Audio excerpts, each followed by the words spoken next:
A lot of people believe that money will make them happy. If that is a core belief of yours, you might challenge that. Start to dig down and peel away the layers and figure out what is really behind the money. I'm Amy Jo Martin. Welcome to the Why Not Now show.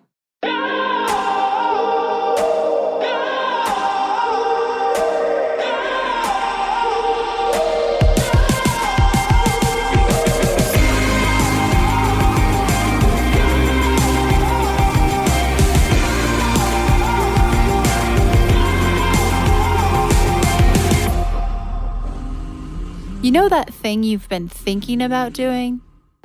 Yeah, that one. Why not now? Have you ever actually taken the time to ask yourself, what's stopping me? Let's talk it through. This is your chance to give that idea the attention it deserves and take action.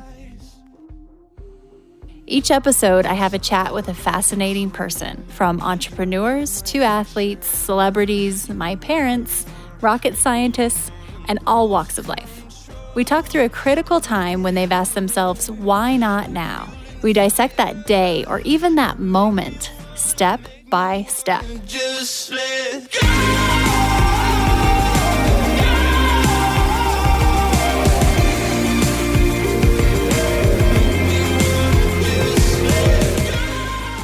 Hello, everyone. Today we have a solo podcast with me, myself, and I. So here I am in our makeshift studio in Denver, and I will provide a quick update on Lincoln because I know so many of you are following his journey. Then we'll get right into it. So if you are new to the podcast or you've missed a few episodes, my life has been kind of flipped upside down because I went into labor 3 months early on a layover. Long story short, we have Lincoln Gray, our son, in the NICU here in Denver. We don't live in Denver, but we do now. And so I'm recording this from our apartment, which we will be here for about 3 months in total, give or take.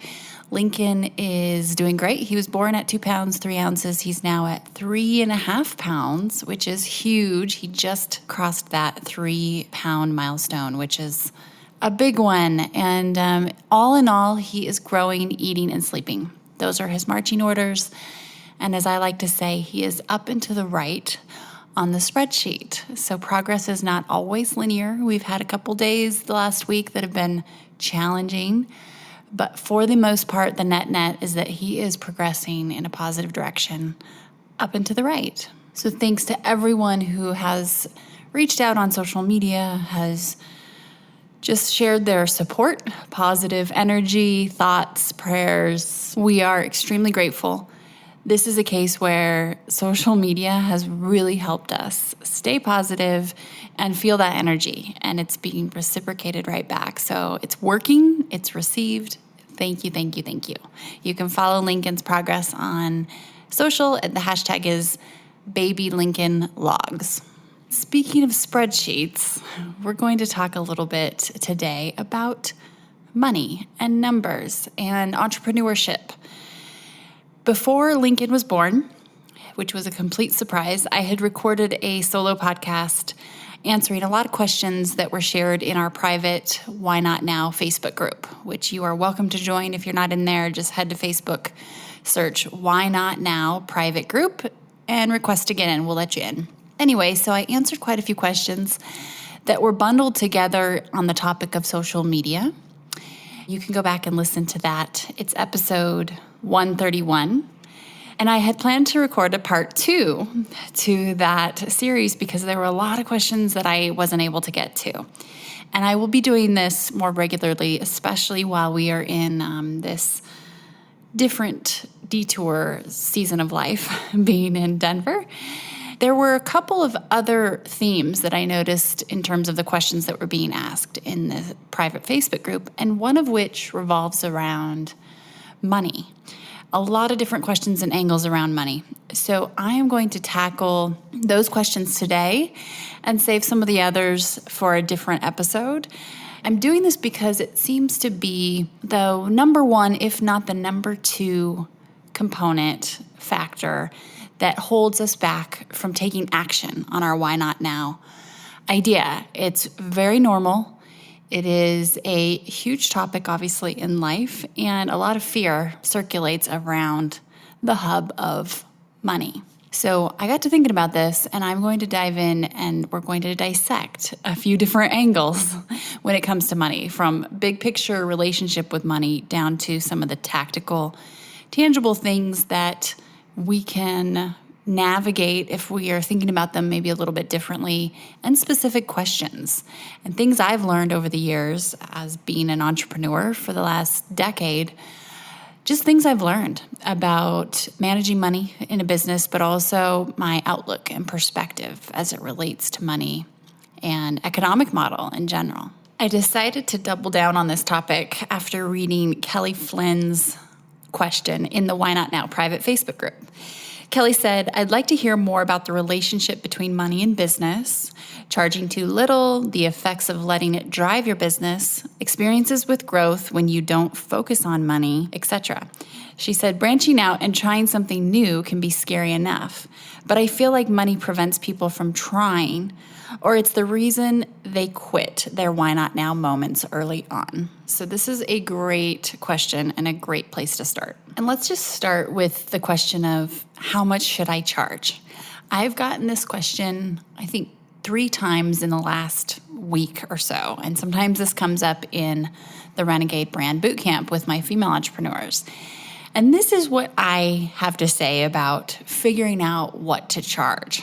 First of all, keep in mind that you can change this. So there are very few decisions in business, and when you decide to tackle your why not now idea, that are permanent. So most of these things can be changed or they're reversible in some way. So if you decide to start charging a certain amount, know that in most cases you can shift that up or down when you'd like, if you'd like. So the answer to this question of what should I charge is not binding. It shouldn't keep you from making the decision to move forward. Secondly, another trick you can try, just to make sure you understand your value and at least that you're not going backwards over time and you're always progressing up and to the right, as we like to say on the spreadsheet, is you can identify and calculate your waking hourly rate. This is just a baseline. So what does this mean? So take what you earned last year, even if it was doing something completely different. It's a different job, maybe it's a side hustle. Take your total of what you earned last year, or just use your tax number if you'd like, and divide that down to the hours that you are awake in the day. So this is your waking hourly rate. This allows you to have a baseline for the value you have in your day on an hourly basis. So this doesn't mean this is what you should charge necessarily, but it is a good way to just start understanding and making decisions based on where your time is being spent. And it also depends on what kind of business you have, right? And what kind of economic model. If you are selling a product, if you have actual widgets, an item that you are selling, your process of going through this exercise is going to be different than if you are doing one-on-one coaching. Usually when someone asks me, what should I charge? I turn it around and say, what was the number that came to mind when you first considered this question? Because most of us just have a gut kind of number in our minds. And this isn't necessarily something that's backed by science and math and working the numbers. It's just kind of a number that we have in our mind. And it's a good place to just start for consideration. Then you start, of course, making sure your numbers are in there, your overhead, all the basics that you need to cover just to do business and the cost of doing business. But write that number down, that gut number, because in so many cases, I've seen entrepreneurs arrive at that number after going through these processes and really considering what they want to charge for something. A lot of times they end up at that original number. And the question of how much should I charge is like asking how long is a piece of string, right? It's all about what is going to feel right to you, to motivate you to do what it is that you want to do with your time. But also it's what the market will pay, right? So there isn't a end-all answer, of course, but you also need to know, what are people willing to pay for this? In that case, you can ask. You can start to actually ask around trusted friends, trusted family, hey, what's your gut reaction to this number for this value? Another thing to consider is sometimes there's a difference between perceived value and tangible delivered value. So everybody is going to have a different opinion on what value is to them. And there are ways to also position your product service in terms of making sure that that perceived value is front and center. And that becomes a marketing play too. One of the things we don't want to do when we're pricing ourselves per se, or establishing a rate, a cost, is price ourselves out of something before we even get started. So psychologically, as well as just business mathematics, we need to do business in order to have a business. So starting on the lower end isn't always a bad thing, because it will allow you to gain momentum and get some numbers in the books, right? But more importantly, it allows you to build confidence too. And psychologically, you will be ahead if you can start building confidence in yourself, but also in that you know this product or service is selling. In many cases, that's a big hurdle just to get over in stage one. So getting started is key. Not overthinking this so much that you don't start. Again, you can always increase your prices. The quicker you can get started and start testing your product or service and getting that feedback loop going and learning what's working, what's resonating, the better off you will be, because you will be able to iterate on the fly and make changes, improve your product or service, make sure that quality is being delivered, and that will set you up for the long run. That will pay dividends down the road. Something that Tony Hsieh shared with me years ago. So Tony Hsieh is the CEO of Zappos, extremely successful and forward-thinking individual. He told me that the quicker you can just start giving something away, if you are in tech or if you have something that needs to be tested, needs to be put through a beta process first, just put it out there and get feedback and start to get that insight from customers. That process and that data is invaluable, because you will be using that to really establish your core product when you do have a formal, kind of more hard launch. But his philosophy was, get it out there, even if it's scrappy, even if it's not perfect, you can disclaimer that and get going, because the sooner you can get that feedback loop going, the better. And if you can, give it away. Give it away in the beginning. And I know that's not possible necessarily for everyone, and it depends on your economic model.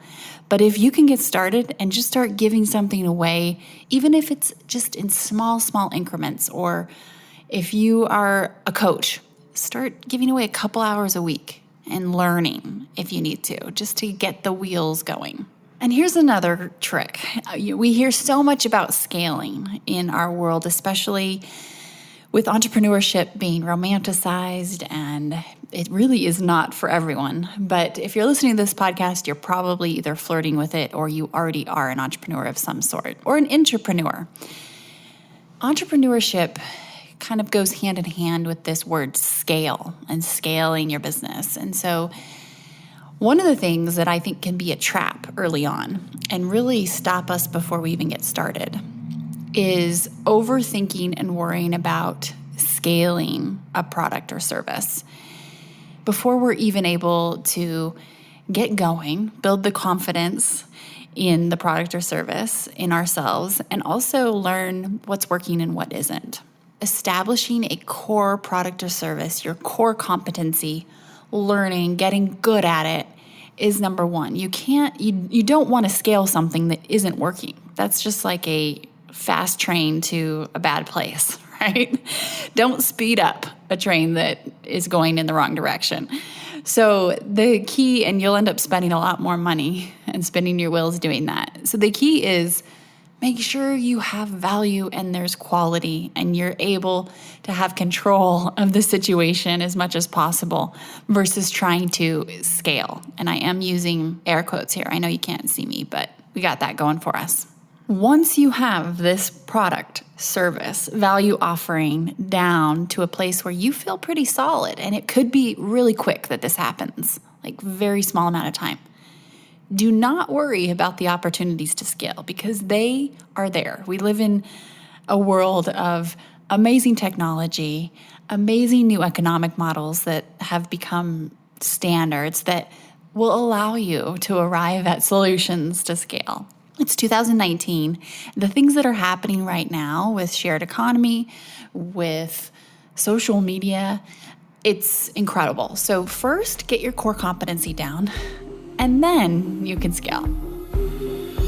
We're going to take a quick break and we'll be right back. We tackle the most taboo topics on the Why Not Now show.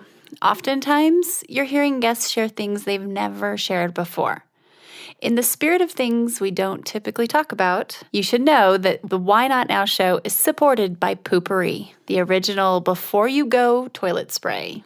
It's magic. My friends at Poo-Pourri have literally taken the smell out of you-know-what. This pure blend of essential oils stops bathroom odor before it begins. Visit poopourri.com and Why Not Now listeners get 20% off with code WHYNOTNOW. That's all one word. And you can hear the story about Poo-Pourri in our interview with founder Susie Batiste. That's Why Not Now episode 28. Poo-Pourri is also available at Target. Let's just talk really quick about kind of numbers and business at a more meta level, a little more macro. It is totally fine, obviously, to outsource your bookkeeping and accounting if you are in a place where you can do that, you can afford that. And if it's not your number one skill, then that's not a bad thing at all. However, of course, this comes with a caveat.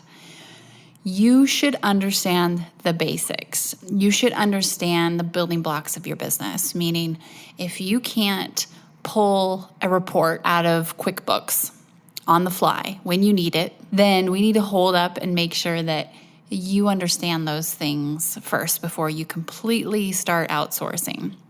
And the reason is that nobody understands your business like you do. Nobody has the vision and optics of every aspect of your business like you do.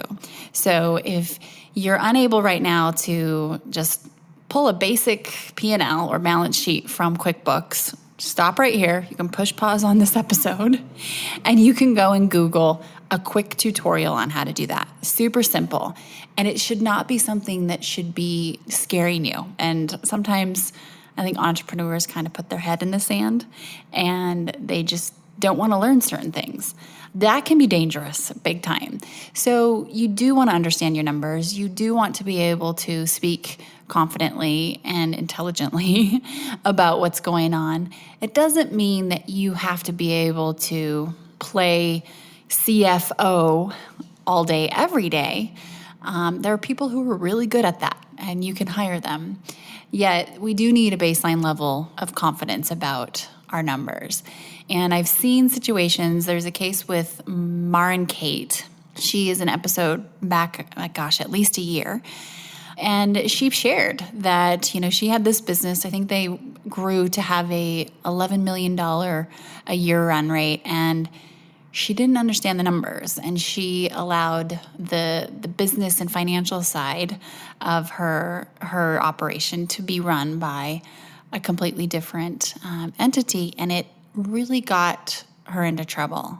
That's one of the things where you want to cover your bases first. If you're at a point right now where you're considering starting something, your Why Not Now idea is to start a business, and you're pretty hung up on the money thing, completely normal.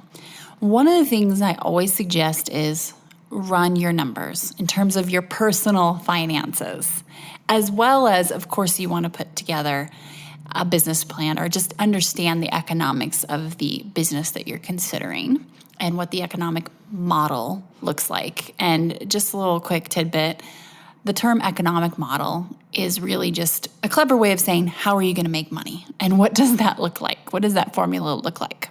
Start by running your personal finance numbers. What does that mean? Get out a piece of paper or a spreadsheet, or maybe if you're like me, you like graph paper. I have spreadsheets for almost everything, and it helps us worry more efficiently. I think it's Dave Ramsey that said that. Spreadsheets allow us to worry more efficiently. And it's so true, because a lot of times we have this big fear about numbers and money, but we haven't actually dug in to understand and know what they are. We just are scared. So we got to educate ourselves. It's amazing what we can do to manipulate and adjust our own finances and spending when we start to understand it. So start there and give yourself the gift of worrying more efficiently, aka worrying less. It's the good old kind of accounting 101 or, normal personal finance spreadsheet where you want to look at your fixed expenses and you want to make sure that you understand what's coming in. It's just basic math, right? These are not complicated spreadsheet, matrix, crazy formulas. It's just very basic, and it allows you to understand and confront the numbers and become friends with them. And if we go even more macro and we look at our individual relationship with money, that's when we can really start to change our behaviors and patterns about how we feel about money. And this has been something I've been working on personally over the last several years, in that I'm trying to be more open-minded about the concept of money being energy. Something I've learned from Susie Batiste, my mentor, who has been on the podcast many times, and we've actually discussed this before. But if we were to look at money as just a currency that's directly related to our energy, what would that do to our approach and our feelings about money? So let me give you an example. I used to associate money with sacrifice and success with sacrifice, in that you can't get more money or make more money, have more success, unless you sacrifice more time, relationships, energy, sleep, whatever. And that actually is not the truth. So I was subscribing to a formula and belief about money that is untrue, but I made it true in my mind. So I would manifest that over and over, and I would sacrifice more and I would make more. But there is a point of diminishing returns, as you can imagine. You start to sacrifice more and your life can start to kind of fall apart. So that's not a very healthy relationship, and it's not a smart belief system. So if we change that around, and this is something I've been literally implementing over the last several years, and it's proving to be a more successful approach. Sacrifice is not necessary in order to be successful necessarily. And I have to be careful with how I explain this, because of course you need to be focused. There are times where you do need to work hard, per se, and we all can define what that means. But it's not like money's just going to come floating from a money tree. However, the more I do what I want to do in terms of what brings me joy and live in that intersection of where passion, purpose, and skill collide, and skill is a big one, the more I find the more success and money I'm making. It's pretty fascinating to look at the shift in my approach and also my experimentation because it started small. So if there was any place to start, I would just do a little audit of how you feel about money. Literally write down your fears, your beliefs. That's a pretty good place to start because it will make you self-aware. Aware of your existing beliefs around money. And we can always change those and shift those. But first we have to be aware of them. I didn't realize that I had this association of sacrifice and success and that I thought the two were correlated and one would equal the other. I didn't realize that. And it wasn't until I became more aware of this false belief that I was able to shift it. I will leave you with this thought. Most of us misdiagnose what we think will make us happy. And a lot of people believe that money will make them happy. If that is a core belief of yours, you might challenge that and just start to dig down and peel away the layers and figure out what is really behind the money. Without a doubt, it can make us more comfortable, for sure. And a result of us doing what we love is money. At least that's my experience. You will be successful if you live in that intersection of where your purpose, your passion, and your skill collide. But it's almost always going to root back to your intentions and really starting to look at why. Why do you want something? So if you are in a spot right now where you believe making more money will make you happier, you might just challenge that and get curious and wonder what is below that. Because usually there's something going on in the inside that we want to work on that will actually make us happier. And when we are, we will in turn make more money. If you have questions for me and you want to just learn a little bit more and do a deeper dive into certain topics, please head into the Why Not Now private Facebook group and ask away. Sometimes I'll just answer in the group. Sometimes we'll record a whole podcast episode about the topic. And I just love hearing what's on your mind and what I can possibly do to help. So big thanks to everyone who did submit their questions. And we'll make sure we continue to just check boxes and go down the list and answer them. And I will see you in the private Facebook group.